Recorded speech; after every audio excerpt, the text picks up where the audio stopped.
Bonsoir, je m'appelle Nicolas, j'ai 45 ans, je suis marié et j'ai 2 fils.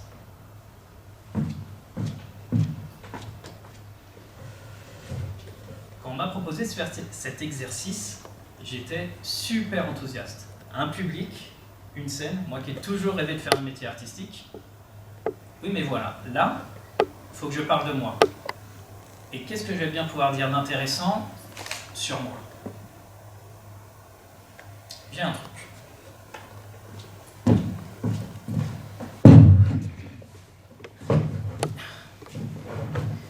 Je suis un profil atypique. Alors, qu'est-ce que c'est que ça, un profil atypique? Il y a des profils dits classiques, bac, études universitaires en gestion des ressources humaines. La personne arrive en entreprise dans un service RH, c'est propre, bravo. Moi, j'ai eu mon bac à 20 ans. 20 ans?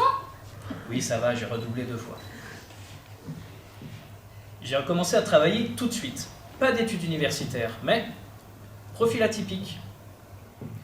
Dans l'immobilier, tout le monde veut un bien atypique. Et quand il le visite, il ne l'achète pas. Et bien en entreprise, c'est pareil. Le profil atypique intéresse le RH, et quand il arrive, le chef de service se dit « Eh merde, c'est sur moi que ça tombe, qu'est-ce que je vais bien pouvoir faire de lui ?» Le profil atypique est une espèce de cerveau polymorphe qui s'adapte à tout, et les gens autour pensent que ça ne va pas le faire, mais ça fonctionne. Bon, c'est pas sans effort non plus, hein, loin de là. En plus de ça, j'ai le syndrome de l'imposteur. Donc je pense que toutes mes réussites sont dues à la chance, aux autres, mais pas grâce à moi. Pour moi, le « on » est protecteur. C'est pas moi, c'est une équipe. Et les félicitations que je peux recevoir, c'est pour les autres, pas pour moi. Donc, profil atypique qui doit sans cesse prouver qu'il sait faire, plus syndrome de l'imposteur qui pense que tout ce qu'il réussit, c'est grâce aux autres, autant vous dire que, comment dire, j'ai dû tout border, travailler beaucoup plus, pour que ce soit acceptable ne serait-ce que pour moi. Alors j'ai tout verrouillé. Méthode, communication verbale, communication non verbale, émotion. Rien ne devait être attaquable. Et ce comportement-là, je l'ai même ramené à la maison. Un robot, tout devait être carré. Pour faire un parallèle, des 3 petits cochons, je suis celui qui s'est construit une maison en briques. Bien solide, hyper sécurisée. Alors, c'est pas grave en soi, hein. Sauf que moi, je me suis enfermé dedans. Et avec ce comportement robotique, j'ai pris des postes à responsabilité, j'ai travaillé plus, notamment en gestion de projet, bien éloigné du milieu artistique dont je rêvais plus jeune.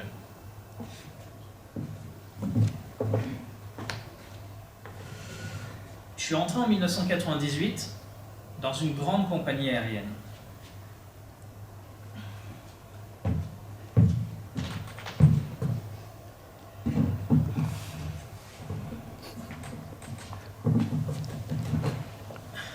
J'ai commencé comme agent d'escale.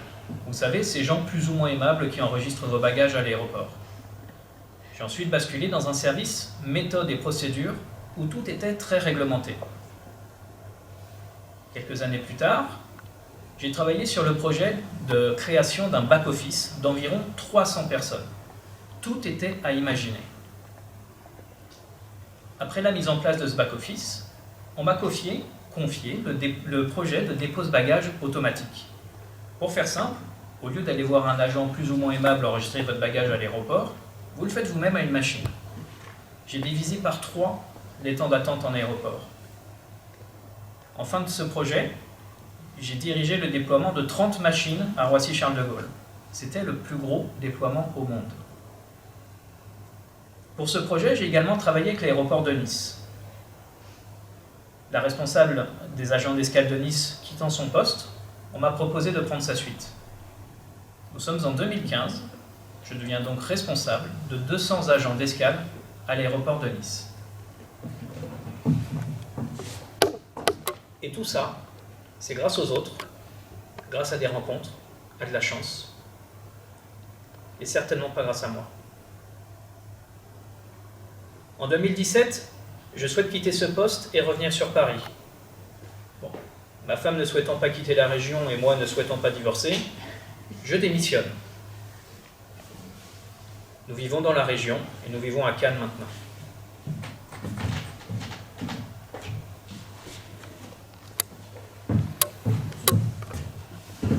En 2017-2018, je fais une VAE, validation des acquis de l'expérience. Je valide un Master 2 en gestion de projet, malgré la sévérité reconnue du jury, et le fait que je n'ai qu'un bac en poche. Il faut que vous compreniez que même à ce moment-là, je ne me sens pas responsable de cette réussite.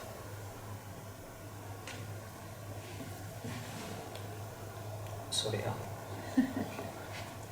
Pour moi, c'est encore un coup de chance. Pour moi, elle a raison. C'est encore un coup de chance. J'ai réussi à embrouiller le jury ou quelque chose, mais je ne me crois pas capable d'une telle réussite, malgré les félicitations que je peux recevoir. Au milieu de ce jury était présent Hervé. Il m'a coopté pour entrer dans une entreprise de services informatiques, ce que je ferai quelques semaines plus tard. La chance, certainement encore.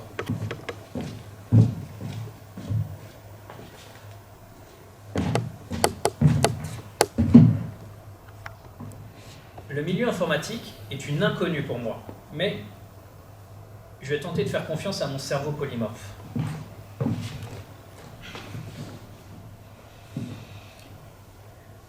Ça me plaît pas. Mais bon, ça fait 20 ans que je fais des efforts, ça fait 20 ans que je verrouille tout, que je travaille plus, donc je me sens pas bien, mais je vais continuer comme ça va venir. Je dois continuer de sécuriser ma femme et mes enfants.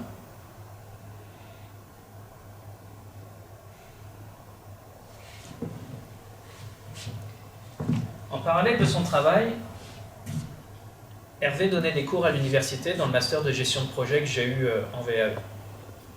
Et il m'invite à donner des cours avec lui. D'abord avec lui, puis tout seul.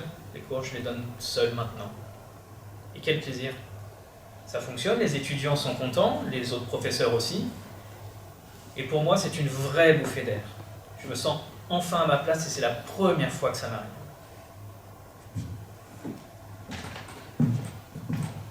En parallèle, je continue à travailler pour mon entreprise et on me demande maintenant de faire du conseil en informatique. Je dois rapporter du chiffre d'affaires. Alors je vous l'ai dit, moi j'y comprends rien. Je dois donner des conseils mais je ne comprends pas la moitié de ce qu'on me dit. Mais bon, ça va venir, il faut tenir. Septembre 2019. Boum, ça tient plus. Avec ma femme, nous venons d'acheter notre maison à Cannes et un feu se déclare dans le garage en pleine nuit. Alors elle me réveille, je cours vers le garage, j'ouvre le jet d'eau et au fur et à mesure que j'éteins le feu, mon cerveau s'éteint. L'assurance de la maison nous propose l'aide d'une psychologue pour passer ce cap. Psychologue. Je vais aller faire chez une psychologue. Pas besoin d'une psychologue, je me suis toujours débrouillé tout seul. Laisse tomber la psy, c'est non. Donc ma femme prend rendez-vous chez la psychologue. Et le verdict tombe. Je suis en burn-out. Le vrai. Le truc dont je me dis, laisse tomber, c'est quoi ces gens-là, qu'ils aillent bosser un petit peu. Je comprends que je vais pas bien quelques semaines après un rendez-vous chez la psy, où elle m'explique ce qu'est le burn-out et ses troubles cognitifs. Je devais renvoyer un colis chez Amazon. C'est simple de renvoyer un colis chez Amazon. J'ai pas réussi. J'étais épuisé, j'étais en pleurs. Je suis même plus capable de faire une tâche simple. Je veux fonctionner comme avant. Alors Dieu merci, ça aussi j'ai pas réussi. Pour aller mieux, je vais voir ma psy pendant plusieurs semaines. Elle m'aide à ouvrir une maison en briques, bien fermée depuis plus de 20 ans. Alors, je pensais qu'aller voir un psy c'était inutile. Je le recommande à tous aujourd'hui. Je reprends le travail quelques semaines plus tard. Il y a un beau projet de partenariat exclusif entre mon entreprise et un client qui arrive. Et là,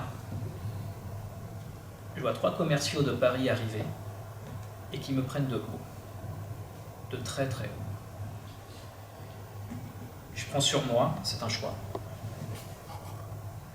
Je vous passe les détails techniques, mais pour eux, rien n'allait jamais comme il faut, malgré le fait que je remporte 3 contrats.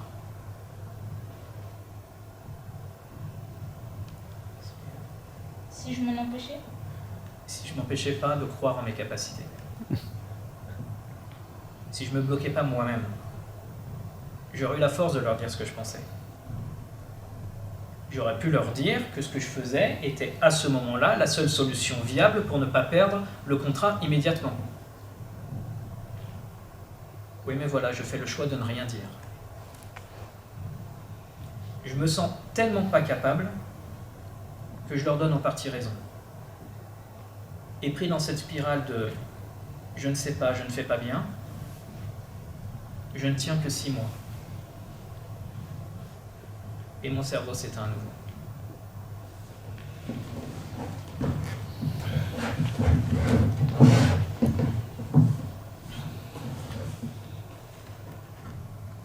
Un burn-out? Non. C'est une dépression. Avec tous les médicaments qui vont bien. Je reprendrai le travail que 6 mois plus tard. Au même endroit. Avec la même fonction. C'est une erreur énorme.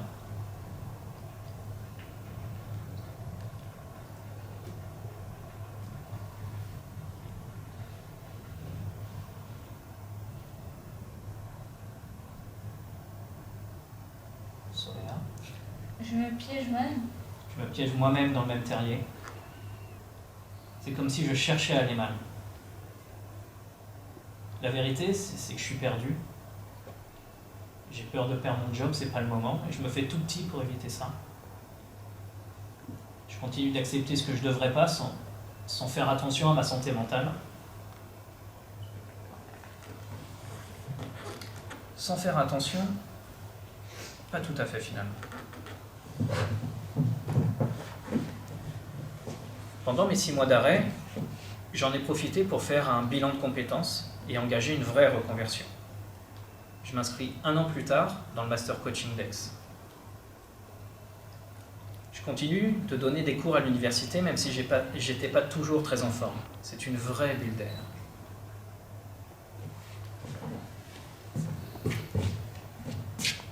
Pendant le Master de Coaching, on a une journée pour trouver sa singularité en tant que coach.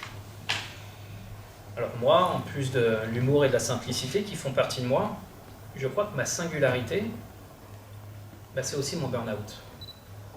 Il devient mon pote, tout doucement. Je l'apprivoise, comme le renard dans Le Petit Prince. Il est cette partie bienveillante de moi qui m'a dit, un peu violemment, c'est plus possible, fais attention à toi, maintenant.